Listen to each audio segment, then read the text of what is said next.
하나님 말씀 누가복음 12장입니다. 누가복음 12장 41절로 48절에 있는 말씀 제가 봉독하겠습니다. 베드로가 여짜오되 주께서 이 비유를 우리에게 하심이니까 모든 사람에게 하심이니까 주께서 가라사대 지혜 있고 진실한 청지기가 되어 주인에게 그 집 종들을 맡아 때를 따라 양식을 나누어 줄 자가 누구냐? 주인이 이를 때에 그 종에 이렇게 하는 것을 보면 그 종이 복이 있으리로다. 내가 참으로 너에게 이르노니 주인이 그 모든 소유를 저에게 맡기리라.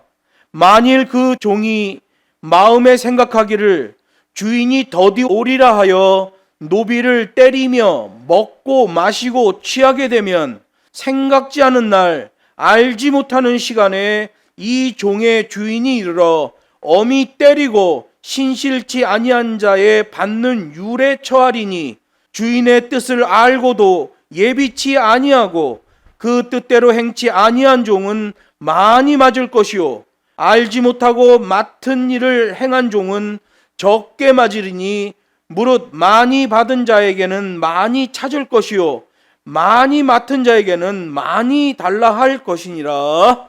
아멘. 본문 말씀을 가지고 주인의 마음을 아는 지혜로운 종이라는 제목으로 하나님 말씀을 증거하겠습니다. 예수님은 예수님의 제자들이 끊임없이 하늘 기준을 적용하길 원하셨고 그것을 목표로 교육 훈련을 하셨던 거예요. 지금 이 시대 기독교 신앙의 핵심도 바로 그것이지요. 기독교인들이 끊임없이 하늘 기준을 적용하며 사는 것을 우리 하나님이 원하시고 있는 거예요. 그런데 예수님의 제자들에게 가장 큰 걸림돌은 제자들의 세속주의 물질관이 제일 큰 걸림돌이었어요.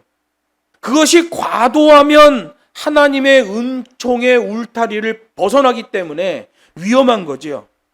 주께서 분부하신 계명대로 행하는 자는 칭찬을 받게 되고 그렇지 않고 계명대로 하지 않는 자는 책망을 받게 된다고 예수님의 메시지가 계속 반복하고 있어요.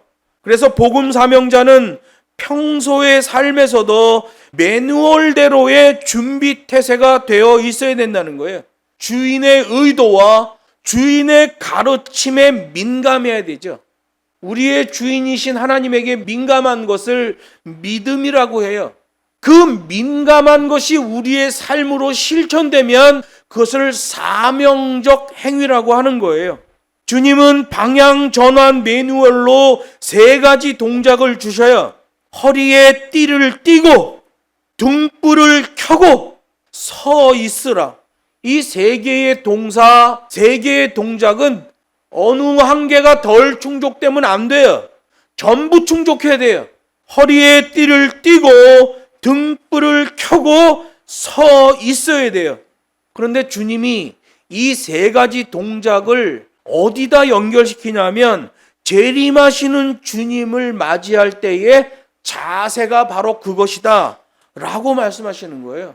허리에 띠를 띠고 등불을 켜고 꼿꼿한 자세로 서 있는 것, 그 사람들은 주인이 극진하게 대접해 준다는 거예요. 지난 시간에도 말씀드렸지만 유대 사회에서 주인이 출타했다 아무리 늦게 들어온다고 해서 종이 집에서 기다리고 있다가 시간에 맞춰 문을 열어준 것 같고 주인이 그 종을 칭찬하지는 않아요.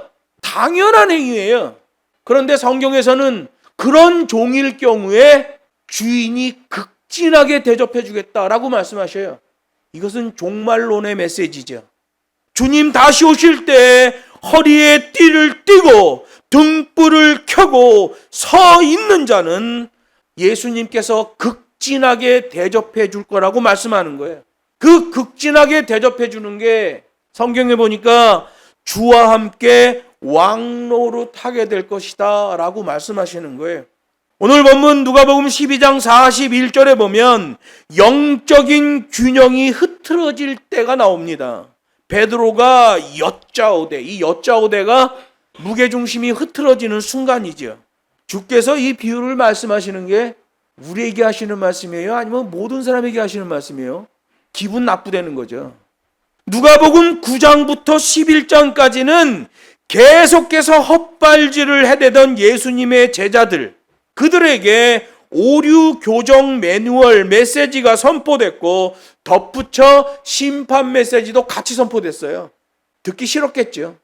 그리고 누가복음 12장에 이르러서는 사명적 변별 메시지가 선포되고 제자들의 방향을 전환하라는 메시지가 선포되고 있는 거예요.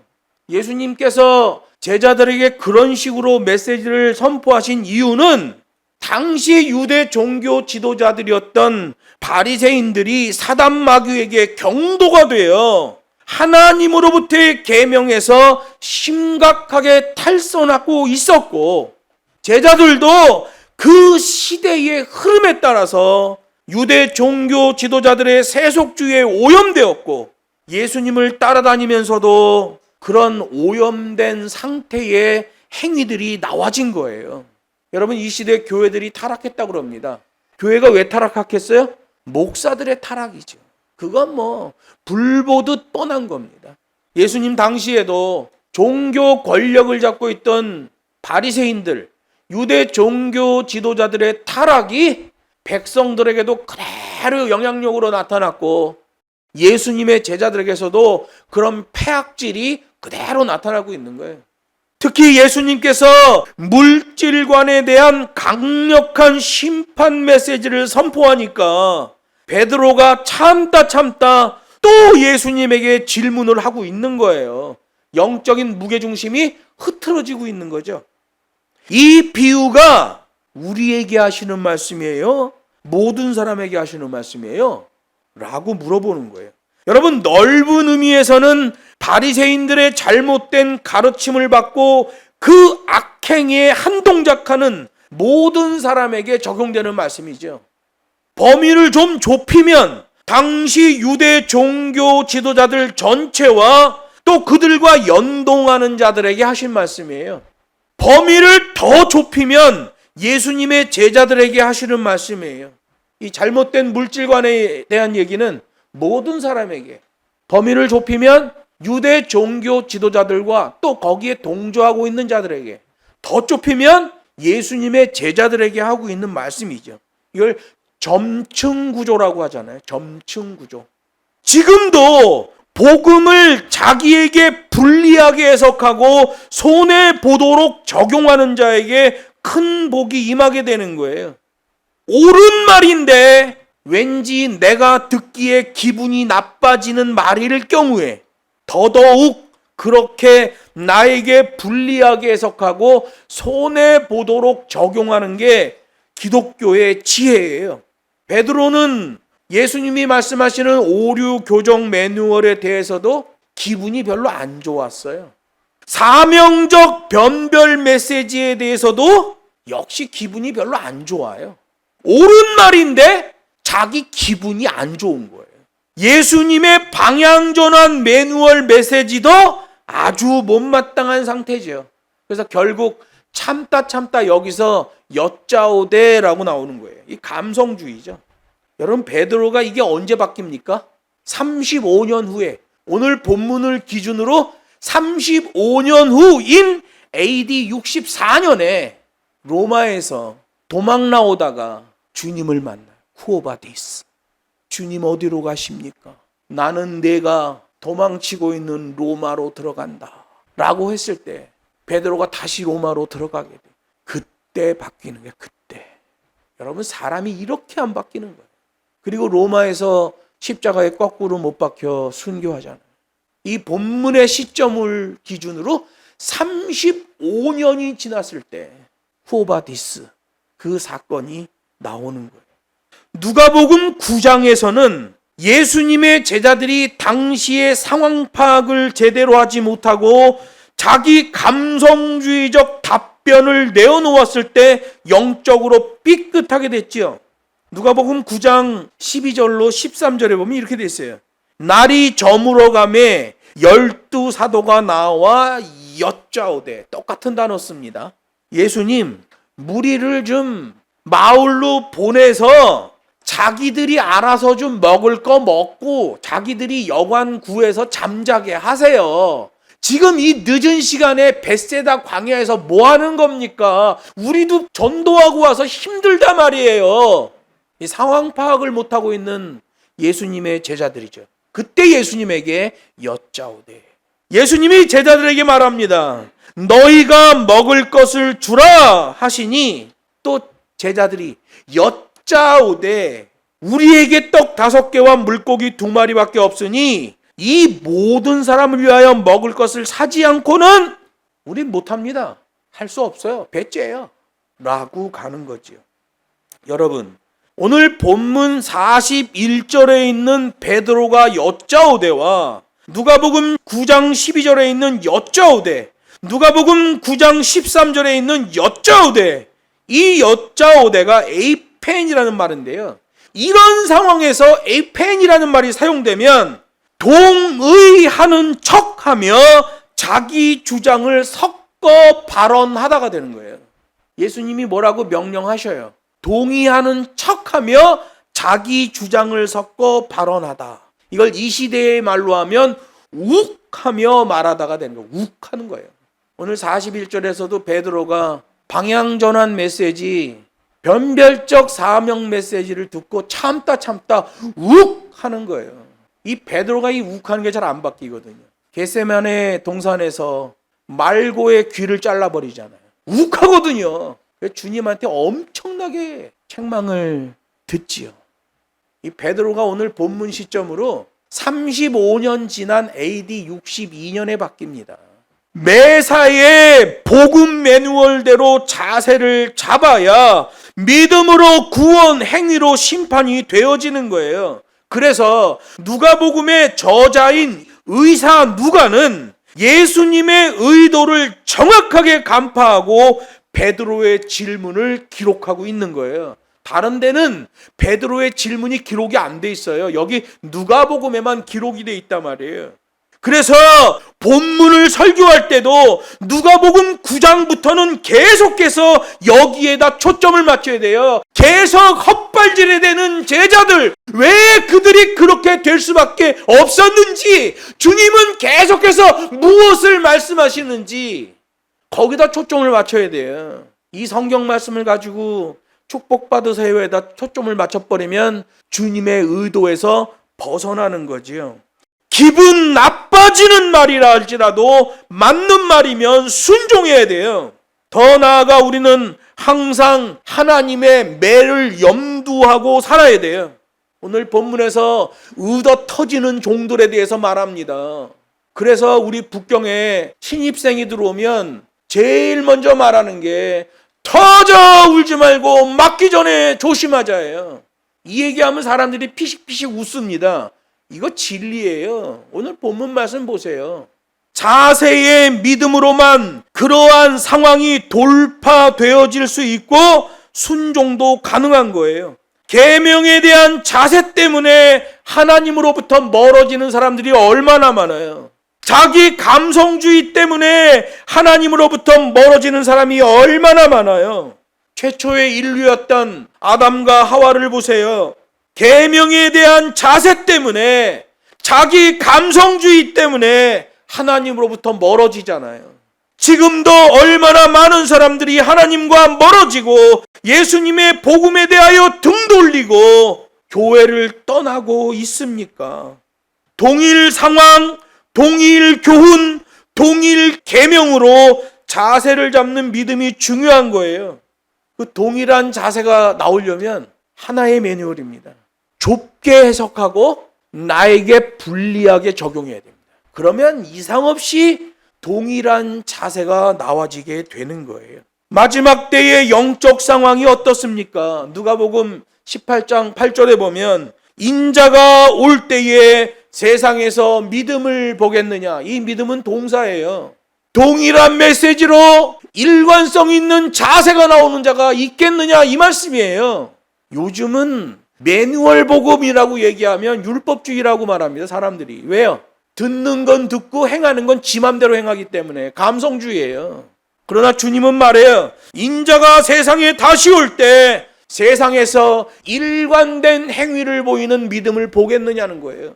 마태복음 24장 12절이 마지막 때의 영적 상황을 말합니다. 불법이 성함으로 많은 사람의 사랑이 식어지리라. 하나님의 말씀대로 안 하는 거예요. 자기 감성주의로 하는 거예요. 불법이 성함으로. 여기 42절 말씀 보면 지혜롭고 진실한 청지기가 되라고 말합니다. 여기 지혜롭고라는 것은 상태예요. 진실한이라는 말은 적용입니다. 실행동사예요. 베드로가 삐딱하게 말하며 자세가 흐트러지게 되자 예수님께서 또 비유를 들며 제자들에게 대답하셔요. 이 비유의 말씀도 역시 41절의 의미처럼 넓은 범위에서 좁은 범위로 해석하는 점층 구조예요.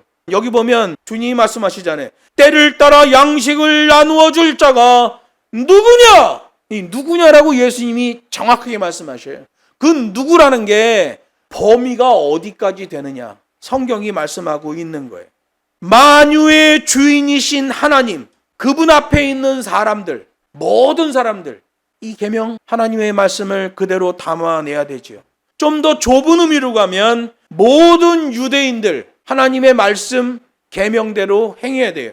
좀 더 좁혀보면 유대 종교 지도자들 하나님의 계명대로 해야 돼요. 그런데 이 사람들은 장로의 유전으로 했죠. 자기들이 만들어 놓은 하나님의 말씀을 변질시킨, 그리고 그걸 율법이래요. 여러분, 율법 자체는 선한 거예요. 하나님의 율법은 생명을 구원하는 율법입니다. 그런데 그 율법을 변질시켜서 장로의 유전을 만들어 놓고 종교 지도자들은 그 장로의 유전이 하나님의 율법이다라고 거짓말하는 거예요. 그래서 여러분, 우리가 사도 바울의 서신서를 읽을 때 율법이라는 단어가 나오면 이게 진짜 하나님의 율법을 말하는 건지 변질된 장로의 유전을 말하는 건지를 구별해야 됩니다. 이걸 구별하지 않으면 성도들이 율법을 악한 것으로 알아요. 율법은 선한 복음이에요. 유대 종교 지도자들이 망쳐놓은 하나님의 구약 말씀 율법을 예수님이 와서 완성시켜 주잖아요. 구약으로 신약을 완성하는 게 아니에요. 신약으로 구약을 완성하는 거죠. 하나님의 율법은 선한 율법이에요. 여긴 누구냐라고 말씀하신 것에 제일 좁게 해석하면 예수님의 제자들을 말하는 거예요. 행위 심판에 있어서는 그 누구도 예외일 수 없기 때문에 마지막 때가 가까워질수록 하나님의 계명을 더 좁게 해석하고 나에게 불리하게 적용해야 돼요. 예를 들어서 바리새인이 있다, 종교 지도자가 있다. 그는 시장바닥에서 두 손을 들고 큰 소리로 기도한다. 나는 금식하고 나는 11조란다. 나는 저런 죄인들과 같지 않다. 라고 기도하는 바리새인이 있다. 또 어떤 사람은 세리인데 시장바닥에 엎드려서 고개도 들지 못하고 나는 죄인입니다를 외치고 있다. 사회적으로 볼 때는 바리새인이 삐까번쩍하지요. 세리는 민족의 고열을 빤다고 욕을 먹는 사람들이죠. 그렇게 엎드려서 회개하는 세리, 두 손 들고 기도하는 바리새인, 당신은 누구입니까? 라고 이 시대의 성도들에게 물으면 나는 세리와 같습니다. 그래요. 근데 그 사람의 삶을 보면 바리새인처럼 살고 있죠.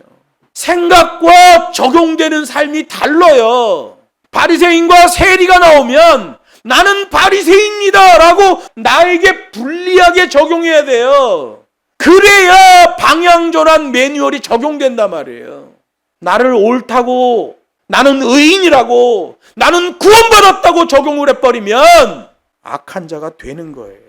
하나님의 계명을 아는 것에 대하여 지혜로운 청지기가 되라. 42절에서 말하는 거예요. 하나님의 계명을 실천하는 것에 대하여 진실한 청지기가 되어야 된다라고 말씀하시는 거예요.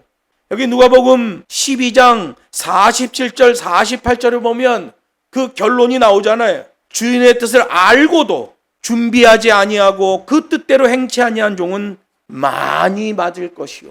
48절 알지 못하고 맞을 일을 행한 종은 적게 맞으리라. 같은 종인데 그 일에 대하여 잘 알지 못했어요. 그런데 그 결과가 역시 얻어 맞을 일이 됐어요. 그런 종은 좀 적게 맞는다는. 그래서 여러분, 이 시대 목사들, 교회 중직자들은 지옥 갈 준비해야 돼요. 자기한테 불리하게 해석해야 돼요. 그래야 자세가 나옵니다. 지지난주까지 노회와 총회가 맞춰졌습니다. 너무 가슴이 아파요. 이게 정말 하나님의 일을 하는 사람들의 모임인가? 오늘 본문에 나오는 당시 유대 종교 지도자들과 하나도 다르지 않아요. 성경이 말합니다. 무릇 많이 받은 자에게는 많이 요구할 것이요 많이 맡은 자에게는 많이 달라고 할 것이다. 이 시대 중직자들, 이 시대의 목사들은 이 말씀 꼭 기억해야 돼요. 하나님의 매를 항상 염두하고 살아야 돼요. 그래야 자세의 믿음으로 순종할 수 있어요. 터져 울지 말고 맞기 전에 조심하자. 여기 42절에 나오는 청지기라는 단어가 있는데요. 오이코노모스라는 단어예요. 우리말로 해석하면 매니저라고 해석할 수 있어요. 주인을 대신해서 재산과 종들을 관리하는 종이에요. 관리자예요. 종들은 대부분 노동자잖아요. 육체적 노동을 하는 종들이 대부분이란 말이에요. 그런데 그런 종이 아니라 관리자예요. 여기서 매니저라고 지칭하는 이유는 이런 사람들에게 각별한 충성과 각별한 지혜가 요구되기 때문에 그래요. 여러분, 이 시대 목사들은 이 오이코노모스입니다. 매니저예요. 각별한 충성과 각별한 지혜가 요구되는 거예요. 하나님의 계명을 아는 것과 하나님의 계명을 실천하는 것에서 일반 사람들과 달라야 돼요. 그런데 교회를 망치고 있잖아요. 지네 마음대로 해요. 유대 사회에서 이 오이코노모스, 매니저가 되는 종은 세 가지의 일을 했어요. 주인의 업무를 관리하는 거예요. 농장에서의 수입과 지출을 관리합니다. 그리고 주인의 종들을 가르치는 일을 했어요.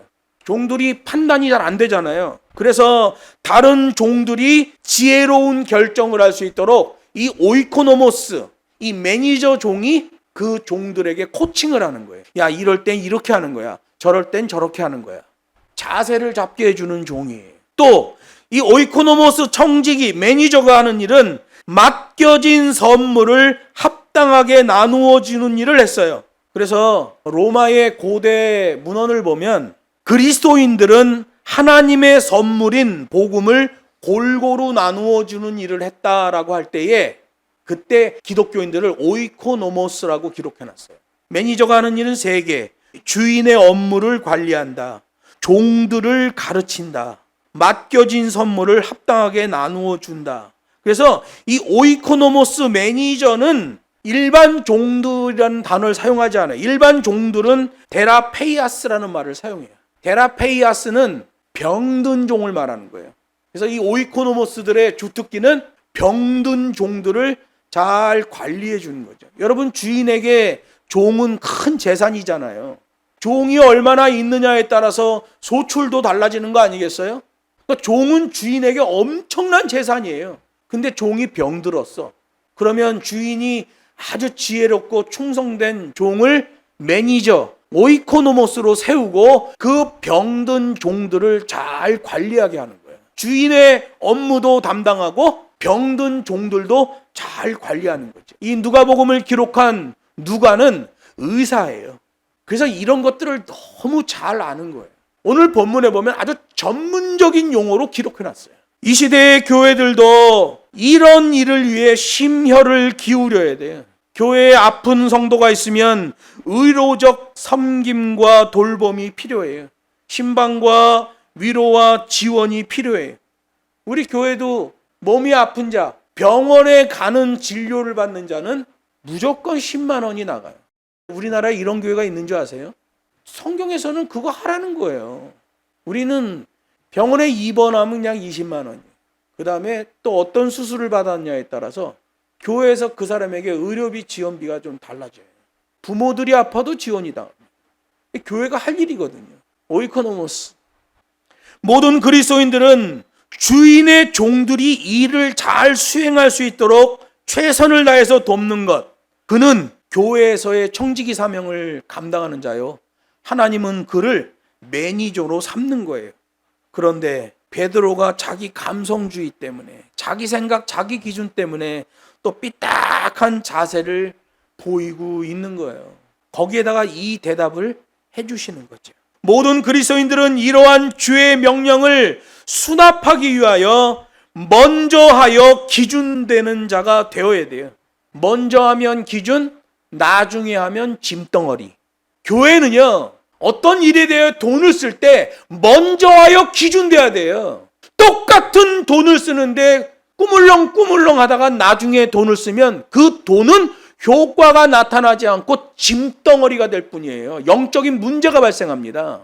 먼저 하면 기준, 나중에 하면 짐덩어리. 그래서 하나님이 여러분의 머릿속에, 여러분의 마음과 생각에 첫 생각으로 탁 주는 게 있어요. 그건 그냥 순종하는 거예요. 계산하면 안 돼. 미리 자신의 일을 맞춰놓고 남는 손으로 타인을 도울 수 있어야 돼요. 이게 바로 영적으로 지혜롭고 충성된 오이코노모스, 매니저 같은 종이 되는 거죠. 여러분, 자기 일을 미리 안 끝내놓으면 다른 사람을 도울 수 있는 손이 안 나오잖아요. 옛날에 그 양주동 박사, 우리나라 국문학의 대가죠. 양주동 박사 같은 경우에는 학생들이 논문, 레포트를 내면 그거 뒤져볼 시간이 얼마나 많이 걸려요. 다 뒤져봐야 되는데 점수 매겨야 되니까. 그러면 교수들이 걱정을 하는 거예요. 양주동 박사가 저걸 언제 들여다보나. 근데 오후에 가서 보면 책상 위에 앉아서, 의자에 앉는 것도 아니야, 책상 위에 앉아서 담배 뻑뻑 피고 있는 거예요, 양주동 박사가. 그래서 아니, 논문하고 레포트를 다 보신 겁니까? 다 봤지. 여러분, 우리나라에서 양주동 박사처럼 논문을, 레포트를 빨리 체크하는 분이 없어요. 그분은 여러 좋은 일들을 많이 했죠. 왜 그래요? 남는 손이 있기 때문에. 자기 일을 미리 다 해놔야 오이코노모스가 될 수 있는 거예요. 자기 일을 미리 해놓지 못하는 자는 죽었다 깨도 오이코노모스가 될 수 없습니다. 그렇게 미리 자기의 일을 끝내놓지 못하는 자가 오이코노모스가 되면 의도 터지는 거예요. 성경이 말하잖아요. 일을 맡아놓고 다 알면서 제대로 안 한 종은 많이 의도 터지게 될 것이다. 그 일을 잘 모르는데 그 일을 맡아서 한 자는 의도 터지는 게 조금은 덜 할 것이다. 이렇게 말씀. 여러분, 터져 울지 말고 맡기 전에 조심해야 돼요. 저는 의도 터지는 사람들을 많이 봤어요. 성경에 보면 아주 대표적인 오이코노모스가 나오는데요. 애굽에 팔려갔던 요셉이 오이코노모스입니다. 창세기 39장에 나오죠. 보디발의 가정에 갔는데 그가 오이코노모스가 돼요. 보디발이 일을 맡기는 거 보세요. 내 모든 걸 맡기고 내 부인만 빼고 다 맡기겠다. 오이코노모스죠. 창세기 15장에 보면 아브라함 가정에서 있던 엘리에셀이라는 종이 있어요. 이 엘리에셀은 아브라함의 상속자로 지정될 정도로 매니저였어요. 아브라함이 엘리에셀에게 자신의 모든 걸 맡겨요. 대단합니다. 오이코노모스죠. 민수기 12장에 보면 하나님의 온 집에 충성되었다라고 평가받는 모세가 있어요. 하나님이 이렇게 평가합니다. 그는 내 온 집에 충성하는 매니저다. 오이코노모스라고 말씀하셔요. 그리고 계시록 1장 5절에도 오이코노모스가 한 명 나와요. 충성된 증인으로 죽은 자들 가운데서 먼저 나시고 땅의 임금들의 머리가 되신 예수 그리스도. 어떻게 평가하냐면 모세보다 더 승했던 자다, 이렇게 얘기해요. 예수님을 그렇게 평가하는 거예요. 모세는 하나님의 온 집에 충성한 매니저, 오이코노모스. 예수님은 모세보다 승했던 오이코노모스였다. 그 종의 자세를 우리에게 보여줬다는 거예요.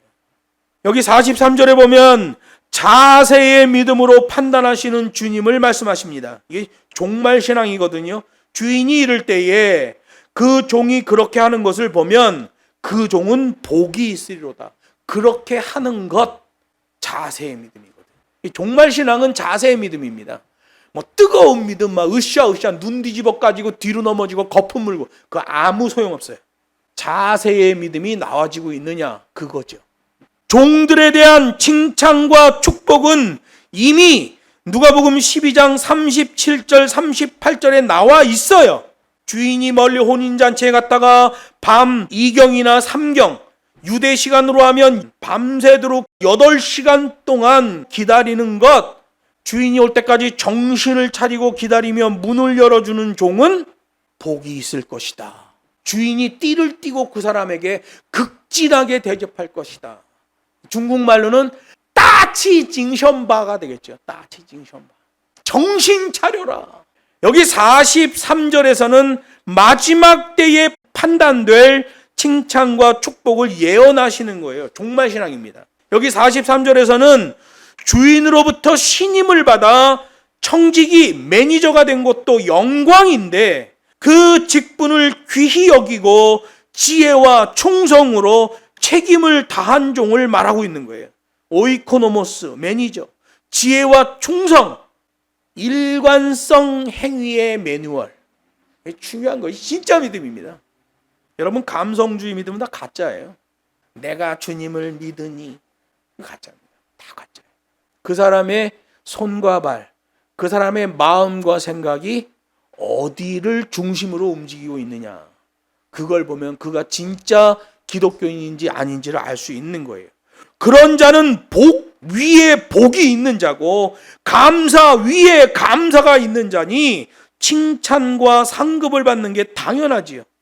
바로 그 표대를 향하여 목표를 잡았던 사도 바울, 그가 고린도전서 9장에서 말합니다.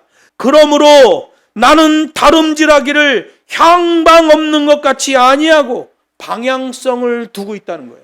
싸우기를 허공을 치는 것 같이 아니하며 헛발질하지 않는다는 거예요. 내가 내 몸을 쳐 복종하게 하면 자세 잡는다는 거예요. 내가 남에게 전파한 후에 자신이 도리어 버림을 받을까 두려워함이로다. 믿음으로 구원, 행위로 심판입니다. 이 사도 바울은 바리새인 중에 바리새인이잖아요. 바리새인들의 그 악함을 알고 있어요. 내가 남에게 전파한 후에 도리어 버림을 받는 것. 자기 동료 바리새인들을 통해서 많이 봐왔거든요.